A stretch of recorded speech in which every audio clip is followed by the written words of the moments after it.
The story of the kings and queens of England is more surprising than you might think. It's a fine drama, 1,000 years of tales of lust and betrayal, of heroism and cruelty, of mysteries, murders, tragedies, and triumphs. Oh, you're probably thinking that applies to medieval kings, all right, but this programme's about the modern monarchy, from Victoria to the home life of our own dear Queen, and there's not much of that sort of thing going on here. Oh, really? Keep watching. What, you may wonder, did lust have to do with the matronly Queen Victoria? Well, she was young once, and her husband, Prince Albert, gave his name to more than just a bridge, a concert hall, and a memorial. No other British royal has a body piercing named after him. And we can't show you where the ring goes in a Prince Albert, you'll just have to guess. Kept Victoria happy, 9 children. And this isn't only a collection of royal trivia for the tabloids. We can reveal for the first time on television that the present Queen's grandfather, George V, actually took over the running of the country, secret personal rule, for a few days in 1931. He believed it was the only way to save the country from revolution. Most of the papers relating to this are still hidden. How much do we really know about what goes on? In 1867, Walter Bagehot wrote a book on the British Constitution which said that it had 2 parts, the efficient part and the dignified part. The dignified part was headed by the Queen. It was a piece of theatre whose only purpose was to make people feel loyalty. The actual power was entirely held by the efficient part, which he said was a secret committee called the Cabinet. Everyone believed Bagehot's book. The government encouraged people to believe it. So did the royal family, then and now. Well, they would, wouldn't they? The truth has been rather different. Obviously, when the 18-year-old Victoria came to the throne in 1837, she wasn't in much of a position to try to run the country. She'd had a rather odd upbringing. Her father had been a brother of George IV and William IV, but he died when she was a baby. Her mother was a straight-laced German princess who was determined that her daughter should not be part of the disreputable life of the court, or murdered, as her mother thought possible, by one of her terrible uncles who wanted the throne himself. She was brought up in isolation in Kensington Palace, which in those days was rather cut off from London. Her main interest on becoming queen was to finally cut free of her mother, and hopelessly, utterly in love with her first cousin, the 20-year-old younger son of the Duke of Saxe-Coburg-Gotha. He's excessively handsome. Such beautiful eyes. My heart is quite going. He certainly tried hard to look good. That notorious ring piercing, if it did exist, no one can be quite sure, was attached to a chain to assist in smoothing the line of his breeches. They married in 1840. She wasn't hugely popular at the time. Headstrong, willful. She actually blocked a change of government because it would have upset her domestic arrangements. The Prime Minister, Lord Melbourne, had given her the wives and daughters of his own supporters as the ladies of her bedchamber. When his Whig government fell and Robert Peel came to power, Peel insisted that the Queen should replace at least some of the ladies so that the court wasn't a complete one-party state. Victoria refused. Peel felt forced to resign, and Melbourne came briefly back to power. People didn't like what she was doing, they didn't like her, and they didn't like the stiff German, Prince Albert. Peel came back to power and refused to grant him much more than half the allowance Victoria demanded, saying that people were very hard up, which they were. The position of the throne seemed pretty shaky. It didn't seem likely that this would become the most secure and richest monarchy in the world. How did that happen? When Victoria came to the throne, all she had as her own was the revenue of the Duchy of Lancaster, £27,000 a year. The Sunday Times Rich List for 1990 showed Elizabeth II as being worth £6.7 billion. That's nearly 10 billion in today's money. The richest person in the land by a huge margin. It's true that the latest Rich List shows her being worth a mere 250 million. Has she lost 97% of her money on the horses? Did she give it all away to charity? No. The latest figure is a guess, based on an instruction to the Sunday Times not to count anything she holds on trust for the nation. Obviously, she can't sell the crown jewels and pocket the proceeds, but actually, most rich people hold much of their wealth in trust, yet it's still treated as theirs, because they have the use of it. The royal move into profit began when Albert took charge of the royal finances. He wasn't allowed to be king. There was deep suspicion of him. But Victoria let him manage her affairs, and he did an astonishing job of it. The royal household was an incredible Gothic antique. To clean a window in Buckingham Palace was a job for the Lord Chamberlain's staff. Unless it was a kitchen or scullery window, then they had to call on the Lord Steward. And laying a fire was the Lord Steward's job, but lighting it, the Lord Chamberlain's. As their staff were not on good terms, the Queen froze. Other palace staff were paid for jobs whose very purpose and even existence had been forgotten.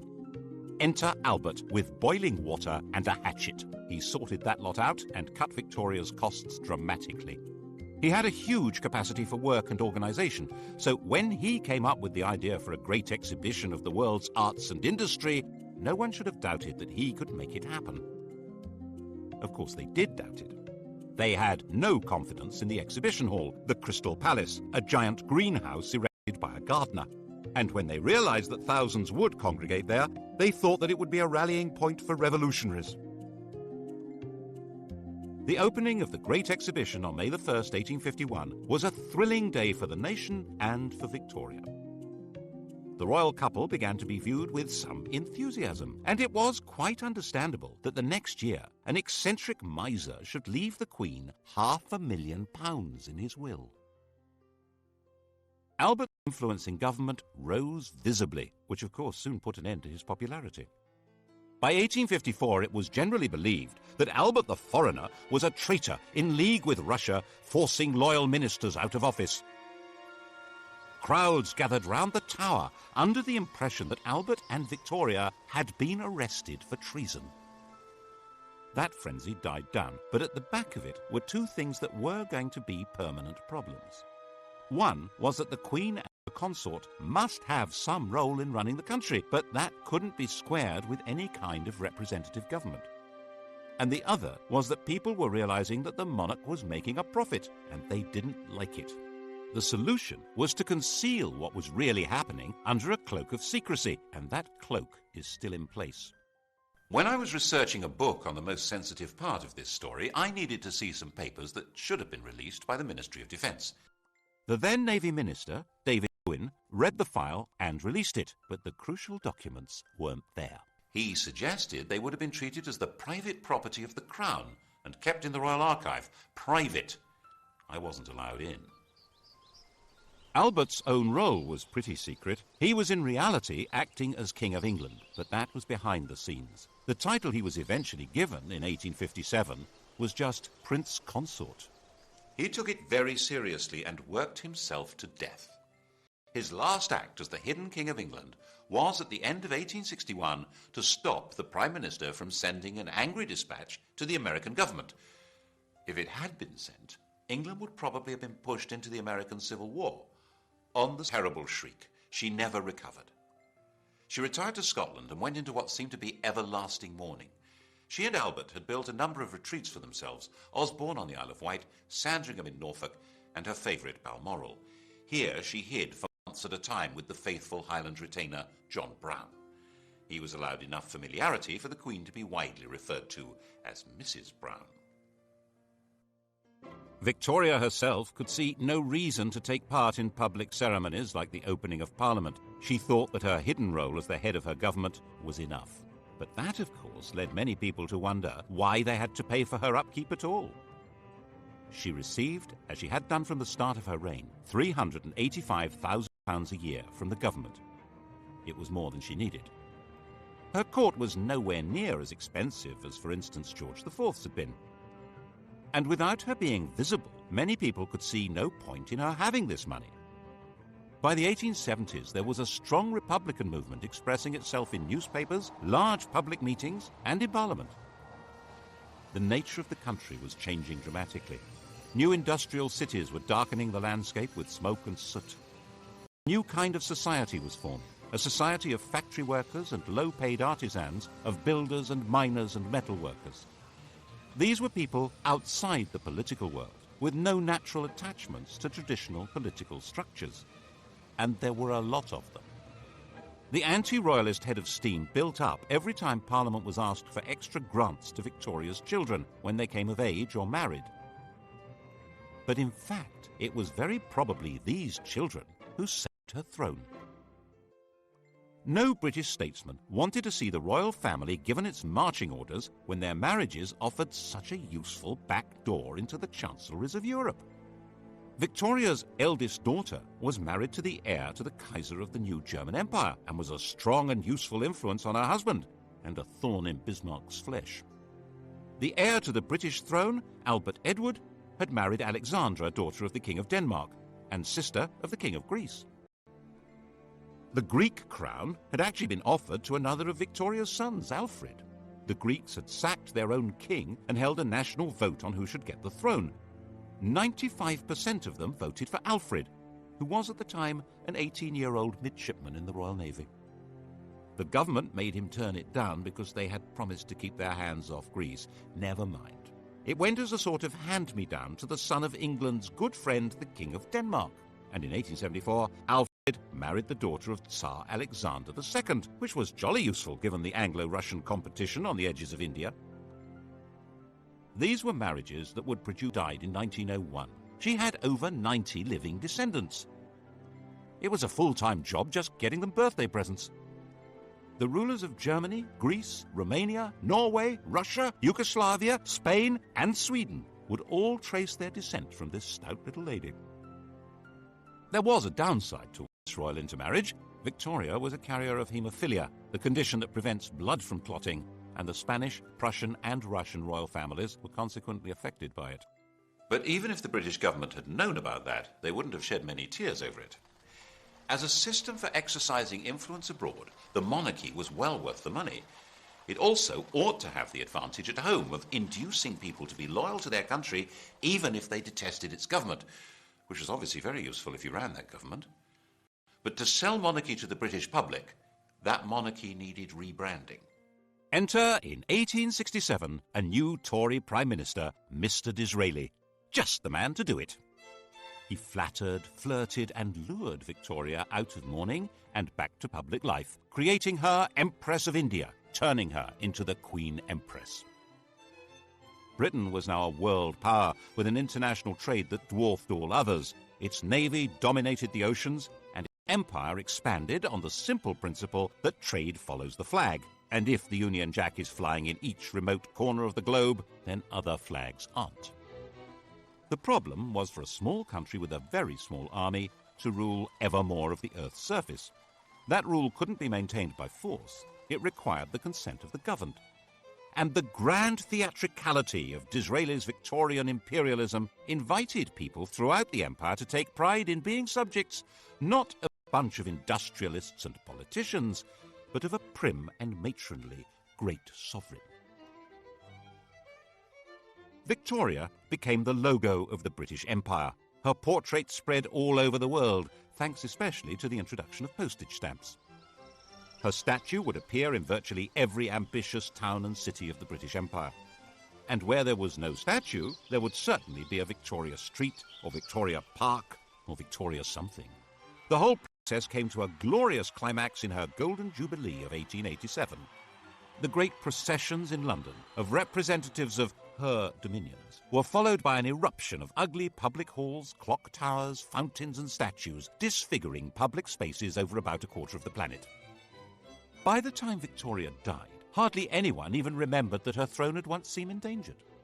And she'd reigned so long, 64 years, that hardly anyone could even remember any other sovereign.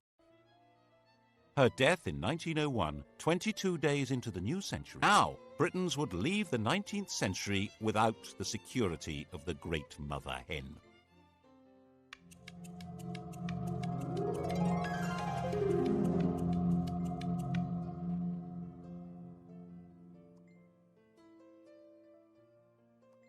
Victoria would cast a long shadow. Elizabeth II, coming to the throne 51 years later, would be the first of her successors who had no personal memory of her. Her oldest son, Albert Edward, the new King Edward VII, was already 59 years old. The funeral of the Queen Empress and Edward's coronation involved a huge invention of traditions and ceremonies. And in this atmosphere, it's not surprising that Edward was granted an annual allowance even greater than Victoria's. A few voices said that it was unnecessary for the king to have as big an income as Andrew Carnegie, the Bill Gates of his day, but no one took much notice. Edward had been given a miserable and oppressive childhood. Victoria had measured him by the impossible yardstick of her hero worship of the perfect man, his father. Naturally, young Bertie had rebelled. Of course, his first visit to a prostitute shocked his parents deeply. It happened to be followed by Albert's fatal illness, which Victoria had inevitably blamed on her wicked son. She had arranged marriage shortly afterwards in the hope that domestic discipline would rein him in. Princess Alix of Denmark was beautiful, but she was also deaf and dull company. With nothing much else to do, Bertie had become the living epitome of the life of the Belle Époque, a life of champagne drinking, cigar smoking, horse racing, gambling and entertaining showgirls and pretty married ladies. He was naturally drawn to the company of outsiders, not just shady characters, but Jews and Catholics, bankers and foreigners, and he was outspokenly outraged by the casual racism of the empire. Because a man has a black face and a different religion than our own, there is no reason why he should be treated as a brute. He sat on a commission on working-class housing and even invited a member of the working class to stay at Sandringham.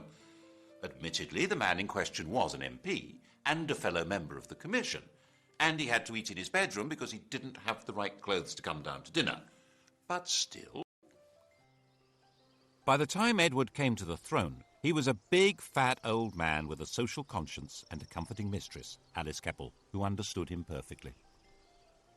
Edward saw himself as something like a nursery rhyme monarch, magnificent and jolly, caring and helpful.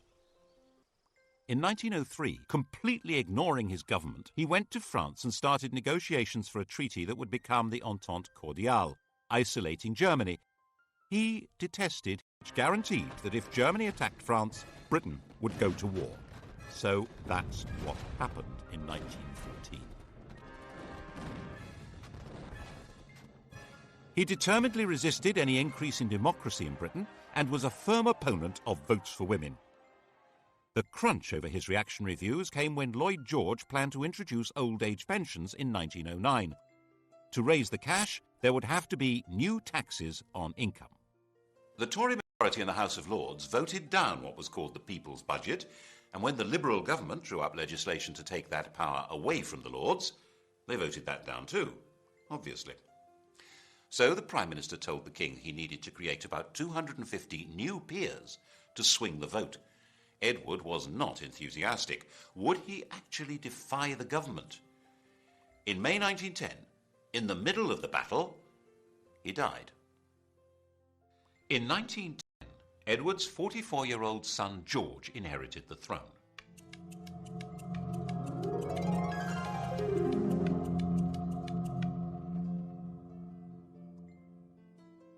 He was the late King's second son. He'd worked as a commander in the Navy, to which he was deeply attached. But in 1892, his elder brother Clarence had died, and he'd unexpectedly become heir. To step into his brother's shoes, he'd left his job and married the woman who'd been betrothed to Clarence, a relative called Princess Mary of Teck. He now inherited a fortune worth around 140 million in today's prices, and a political crisis. As part of the deal with the government to pass the budget and cut the powers of the House of Lords, it was agreed that the Crown could stop paying any income tax. In return, the King would pay for his own trips abroad. The new constitutional deal drew the teeth of the House of Lords. Whatever the elected government in the Commons decided to do, it now could do. The only possible break on its power was now the King, and the question was, of course, whether he would ever exercise it, and what would happen if he tried. At first, the Crown was too weak to try. When war began with Germany in 1914, George was seen, naturally enough, as a German, which he was. He kept a bit quiet about his courtesy titles of Field Marshal General of the Prussian Army and Admiral of the Imperial German Navy. To make himself seem more British and therefore more secure, In July 1917, George felt forced to change his family name from Saxe-Coburg-Gotha to Windsor and stop being a German prince and Duke of Saxony. Revolution was a real danger. Cousin Nicky, the Tsar of Russia, was deposed in February 19 agreed to it. But King George was terrified of being associated with a man now labelled tyrant by revolutionaries, so he forced the government to withdraw the offer. The Bolsheviks took over Russia in October, and Nicholas and his family were slaughtered.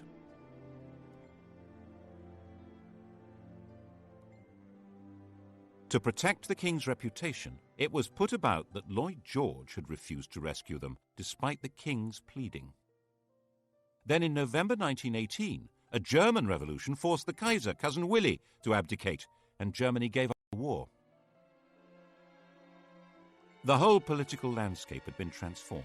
There had been 6 emperors when George was crowned. By 1925, he was the only one left, and his world was not exactly safe. Most of the Southern Irish were committed Republicans. Attempts to hold that country by force were disastrous, and in 1922 the Irish Free State had come into being. King George had lost a considerable chunk of his kingdom. The wealth of the royal family continued to grow, due largely to Queen Mary's enthusiasm for collecting valuable trinkets at special prices. The Romanovs hadn't been allowed to join the British royals, but a substantial chunk of their jewellery did. People began hiding their treasures if the Queen was coming to call, as she would hint strongly that she expected to be given them, and sometimes take them anyway, so that embarrassed aides had to quietly return them later. In 1924, Ramsay MacDonald became Britain's first Labour Prime Minister. The old political establishment had been given a kicking. No one knew where this might lead. And then came the Wall Street crash of 1929 and financial disaster. The government needed huge loans, which were conditional on cuts in unemployment benefit and the pay of public servants and the armed forces. The Labour cabinet wouldn't do it, and MacDonald went to the King to resign. George was pretty sure this was a decisive moment. If these harsh policies were forced through by Conservatives, class war would probably break out. Everything, including himself, might very well be swept away. So he refused to accept the resignation. He persuaded Ramsay MacDonald that it was his patriotic duty to stay on as the leader of a new coalition government to force through the cuts. That way, they were more likely to be accepted. This was an extraordinary exercise of royal power, and it wasn't over yet. When the cuts were announced in September 1931, the entire Atlantic Fleet went on strike. This was the most powerful military force in the world, and it was gathered at Invergordon. There was total panic in the Admiralty.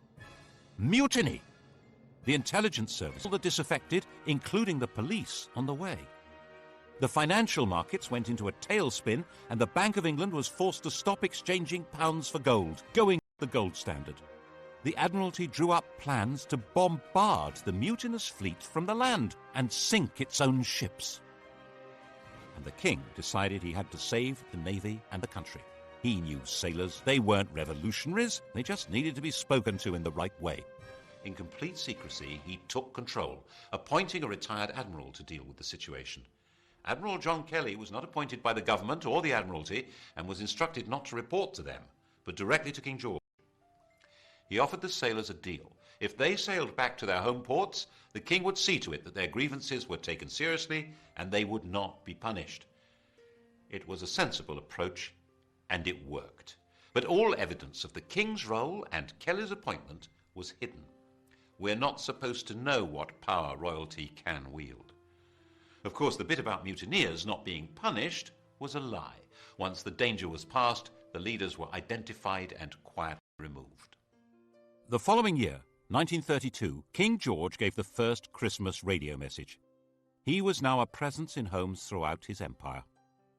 The empire had changed its form, of course, and in 1931 the dominions, the white bits of the empire, Canada, Australia and so on, had become legally independent of Westminster. They were the Commonwealth, and the sovereign was its institutional core.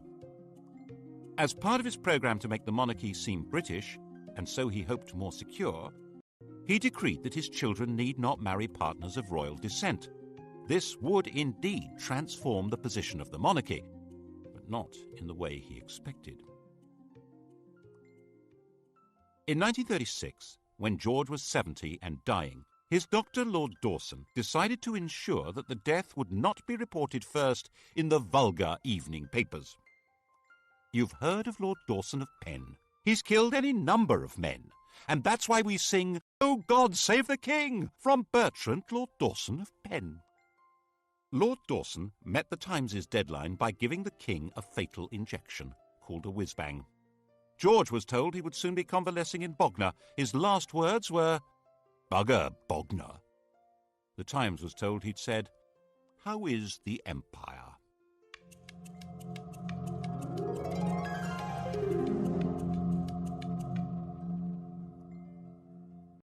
His successor, his son Edward, was 38, the poorly educated child of rather dysfunctional parents. The Queen had been completely distant, and King George famously said, "My father was frightened of his father, I was frightened of my father." Edward had escaped by travelling widely, and as the world's most eligible bachelor enjoyed affairs with a number of married women, culminating in the love of his life, the twice-married, elegant American Wallis Simpson. At the time of Edward's succession, the affair was in full swing, and her husband had resigned himself to a divorce. The British press completely censored the whole subject, while the rest of the world was fascinated by it. Edward insisted that he was going to marry Wallis and make her queen. The Prime Minister and the Archbishop of Canterbury said the country wouldn't stand for it. Were they right? Probably not. Edward was actually pretty popular. He wanted to go on the radio and appeal to the nation, but he wasn't allowed to do that. He was told it was unconstitutional. Without a written document, the Constitution is what the government can get away with. They had their reasons. These went beyond the court gossip that Wallis was said to be a lesbian, or a man, engaged in a sadomasochistic relationship with Edward. The crucial issue wasn't even that the head of the church shouldn't marry a divorcee, or that secret investigators had reported that Wallis Simpson had 2 other lovers, a car salesman and an Irish peer. The real reason only came to light in 2002. Secret documents show that the FBI told the British government that Wallis had another lover, the German ambassador von Ribbentrop. In fact, the FBI said she was a Nazi agent. That was why the government insisted Edward must give her up to keep the throne. Edward chose love rather than the crown. He abdicated and took Mrs. Simpson to live in France. The coronation went ahead, but with his brother Albert sitting on the throne.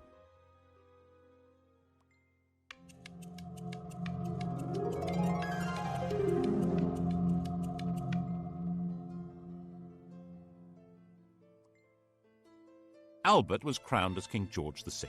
He was 18 months younger than Edward and completely lacked his brother's social grace. He stammered, he was shy, but at least he was safely married to Elizabeth Bowes-Lyon, the daughter of a minor Scottish aristocrat, the first royal to legally marry a commoner since Henry VIII.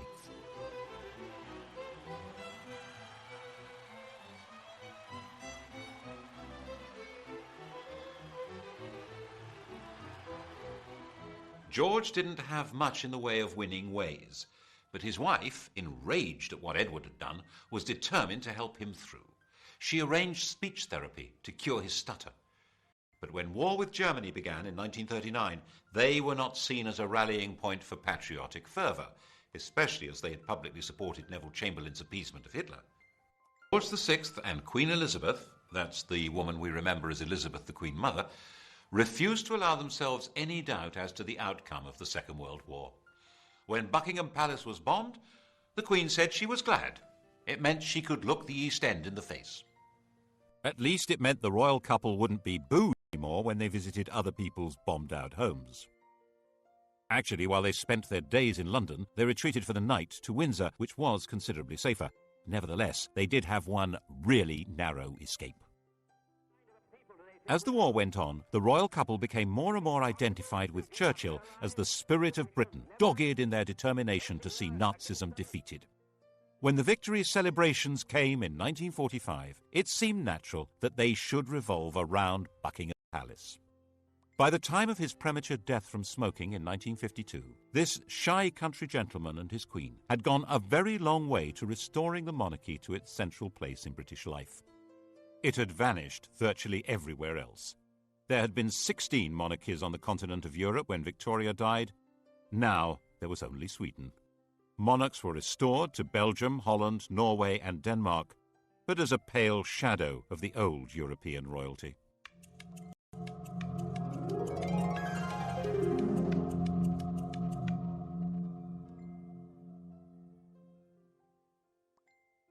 The new queen, the 25-year-old Elizabeth II, seemed to be a fairy tale remnant of a lost world of glamour.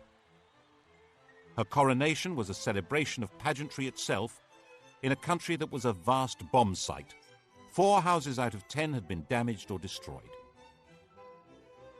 It was even shown on the new medium of television, though the Archbishop of Canterbury feared men would watch in pubs without removing their hats. By her side in the coronation coach rode her husband. Like Albert, he would never be crowned. Philip, Duke of Edinburgh, was from the Greek and Danish royal house of Schleswig-Holstein-Sonderburg-Glucksburg. He had no surname. He was given the name of one of the branches of Elizabeth's family, Mountbatten. There was no question of the Queen becoming a modest suburban sovereign like the restored European royals. George's widow was sure her daughter should be regal and grand. Royalty required flunkies and castles and palaces and golden coaches.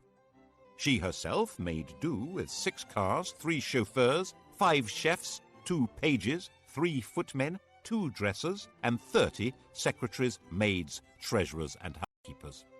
And she was absolutely dead set against royalty paying publicity from the governments of the day. In 1947, when Labour came to power, amid all the nationalisations and the class war declarations of "we are the masters now," had come an agreement that the government would take over the cost of running Buckingham Palace.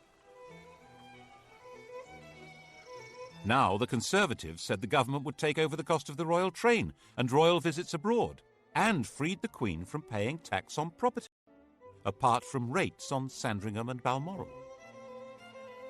In Edward Heath's time as Prime Minister, it was officially stated for the first time that the Queen pays no tax.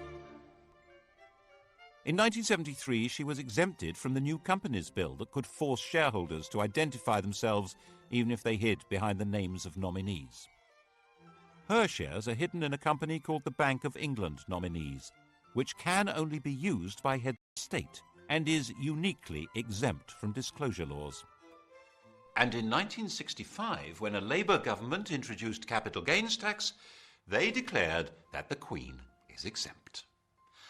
Under these arrangements, immense and unknowable riches were built up. She has, for example, 600 works by Leonardo da Vinci. We're told these riches are not really hers because she's not free to sell them. But most of the royal collection is never publicly displayed. Why? Whose interest is being served? It obviously means the monarchy can put on a heck of a show that goes far beyond their demand on the public purse, and they don't need to run the risk of asking us to fund the whole thing from taxes. We each contribute 61 pence a year at the last count. That money, just over £36 million, is not enough to put on the grand regal show which the British monarchy seems to be about. Certainly, for a very long time it was simply not permitted to suggest that the monarchy should be anything less than grand. In 1957, Lord Altrincham wrote an article arguing for a modernised monarchy. He called the court complacent and out of touch, said the Queen was a priggish schoolgirl, and said that the monarchy should not be, as it was, intimately associated with the upper classes. Wow! The Duke of Argyll said that he should be hanged, drawn and quartered, and the BBC immediately dropped him from any questions. In fact, Altrincham had got it wrong. Lavish splendour was just what most of the public wanted from their monarchy.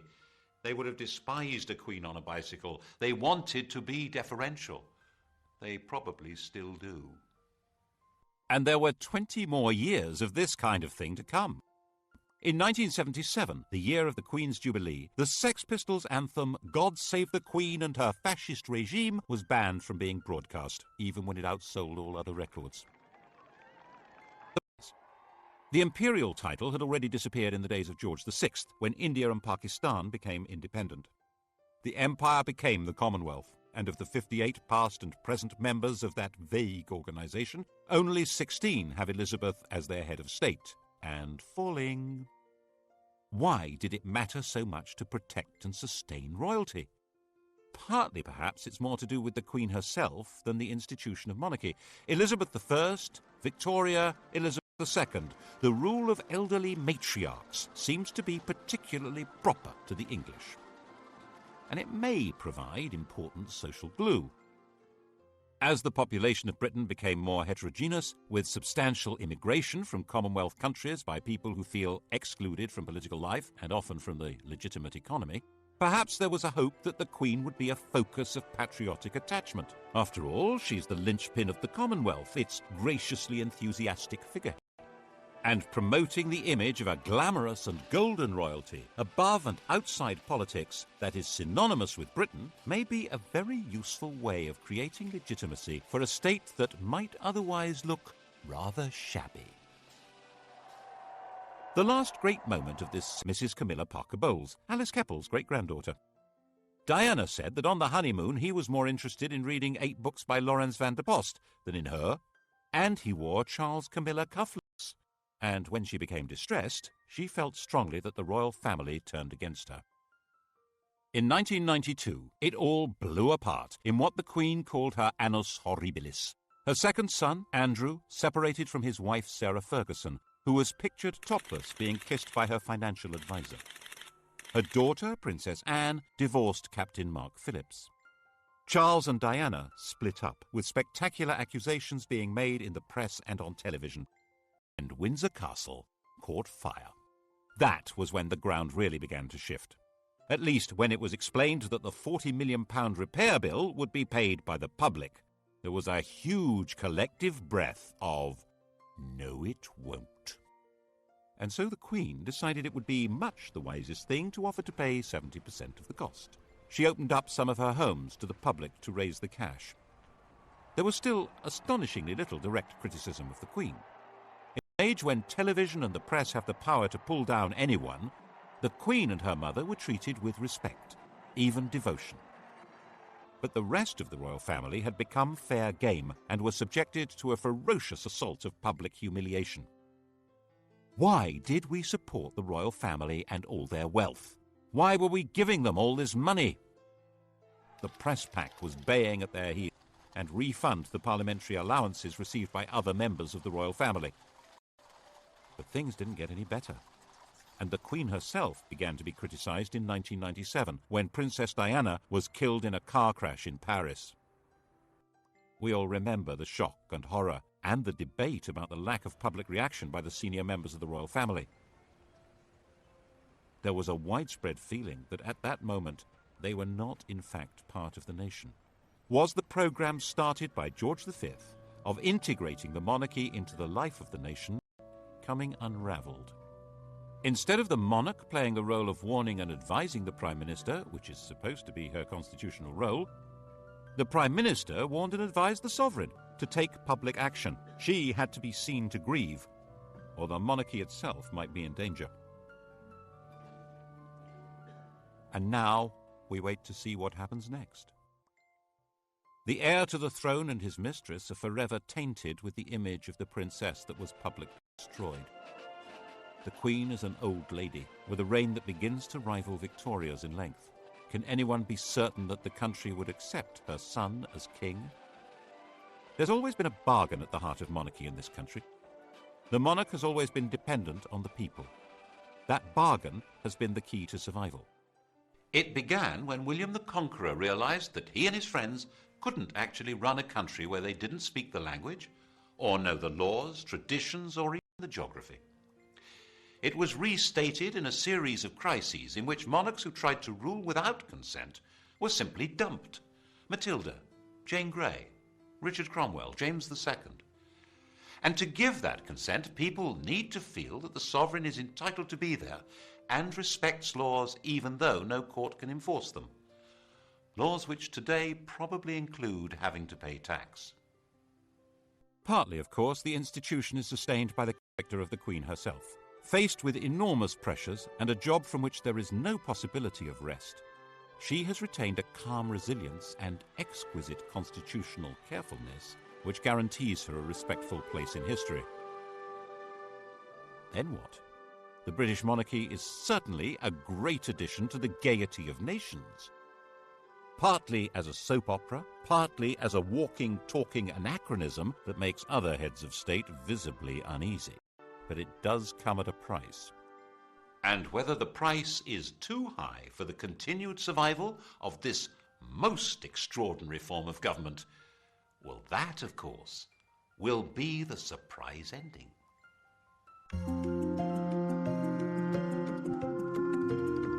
Hollywood's top 10 sites, that's tonight from 6. Coming up, the story of the strongest, sharpest blade that's ever been made, a decisive weapon.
Everyone believed Badger's book. The government encouraged people to believe it. So did the royal family, then and now. Well, they would, wouldn't they? The truth has been rather different. Obviously, when the 18-year-old Victoria came to the throne in 1837, she wasn't in much of a position to try to run the country. She'd had a rather odd upbringing. Her father had been a brother of George IV and William IV, but he'd died when she was a baby. Her mother was a straight-laced German princess who was determined that her daughter should not be part of the disreputable life of the court, or murdered, as her mother thought possible, by one of her terrible uncles who wanted the throne himself. She was brought up in isolation in Kensington Palace, which in those days was rather cut off from London. Her main interest on becoming queen was to finally cut free of her mother and hopelessly, utterly in love with her first cousin, the 20-year-old younger son of the Duke of Saxe-Coburg-Gotha. He's excessively handsome. Such beautiful eyes. My heart is quite going. He certainly tried hard to look good.